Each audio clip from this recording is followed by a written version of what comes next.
into the rest of the deck. So you're going to cut into a third game here, as it looks like Jeff is actually on the To God be draw. fair, it has to be Farseek plus third land in your hand. Sure. If it's just Farseek and 2 lands, it's not a God draw anymore. Sure. Well, Jeff is trying to put together the God draw right now. He does have a All Farseek, and we see Woodrow does not have a creature in play. So what is going on here? Yep. Remember, Jeff, interestingly enough, every match so far in the top 8 has gone according to seed. The 1 through 4 seeds winning, Aaron Barrich, the 2 seed in the finals. And remember, Jeff Mitcham, the overall 1 seed. Yeah, so it's all been chalk. Both players kept 6 cards, and Woodrow does just not have a creature, it looks like. I mean, Hexproof may have to do that. Say he has, if you have, you know, your complete Aura suite, do you keep it with no creature? I mean, it's a risk, but I think it's probably a risk you have to take. Probably better than 5 cards. Yeah. I mean, your deck is all about, you know, there are 3 pieces. There's, you know, lands, creatures, auras. And if you have 2 of those, okay, that's probably good enough. And then you know, you know what you need to draw. To be fair, though, 1 Liliana kind of wrecks him here. Yeah. That's It's okay, Liliana's not actually a card, is it? That's an understatement, honestly. I mean, he only has 3 post board, so if Mitcham's on a, I mean, if I'm Bogucki, I'm actually thinking like this. You know, Mitcham only has 3 Lilianas.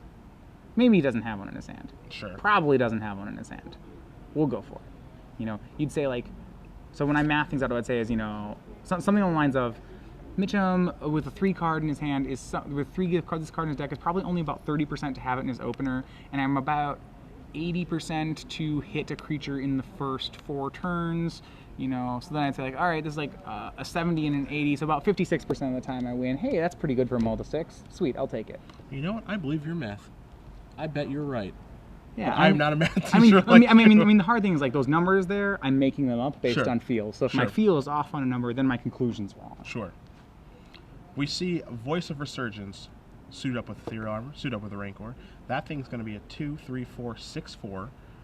We're going to see Rakdos Kiryu getting aggressive. Well, he has to kill him somehow. What he does have here, it looks as he has a Nighthawk, and it's a pillar and a bonfire, or is it a pair of bonfires? He drew Pillar for the turn. I actually love this attack because it's inducing. Like if he blocks, actually it's ruined. But now we're just going to see Nighthawk post combat. All right, so the Voice of Resurgence is all the way up to a 6/4 first strike. Yeah. Trample. Giddy up. It's pretty trampling first strike crawl worm. Soon to be bigger, probably. Soon to be like a flying 8/6 million lifelink. Don't Liliana me. Yeah, please no Lilianas. The old finger crossing. I mean, I love the style deck. It's really, I mean, I love it in the sense I think it's hilarious. You know, if you obviously are a big fan of Modern, you know, in Modern it gets even more absurd. You start getting cards like Daybreak Coronet, which actually just have a million abilities on them. Yeah, I actually love that. I actually love that deck, the Slippery Boggle deck. It's not. I shouldn't love that deck. For those who but don't I know, do. Coronet, what is it? It's a 3-mana card that gives you. It is white. White Yeah. for +3/+3 first strike lifelink trample. Or is it first strike lifelink? It's first strike lifelink trample, and I think that's the only other ability. But you can only enchant it if it's already enchanted. Right. So you know, you can only go all in with it. You have to be willing to put 2 auras on 1 creature to play this card. Yeah, but if you're gonna make it move, you might as well make it all in. Yeah. And that's what I think we're gonna see here. Okay, we're actually gonna see Strangleroot, guys. So a little And that's bit of some insurance right there. Yeah, that's some protection.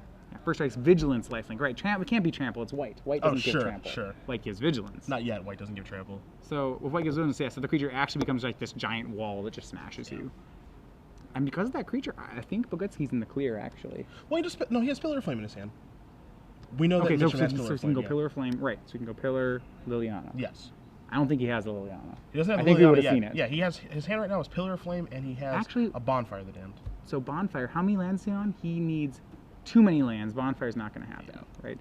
He could Mizium Mortars. Nope, now the Voice of Resurgence is out of Mizium Mortars range. Remember, That thing's huge. that armor pumps both armors, so now it is getting +8/+6 in trample. It is a 10/8 trample first strike. It's a mighty deer. It's a completely unblockable card. We got one more. Sure. All in, all of them. Throw them all on there. And that's another ethereal armor he's putting on the Strangleroot Geist. He's gonna give that guy first strike, and that thing's huge too. Would you prefer to be on the Geist, or would you want it on the Voice of All right. So Resurgence? the Voice of Resurgence currently is a 10/8, and that next ethereal armor would give you +6, so it would make it a 16.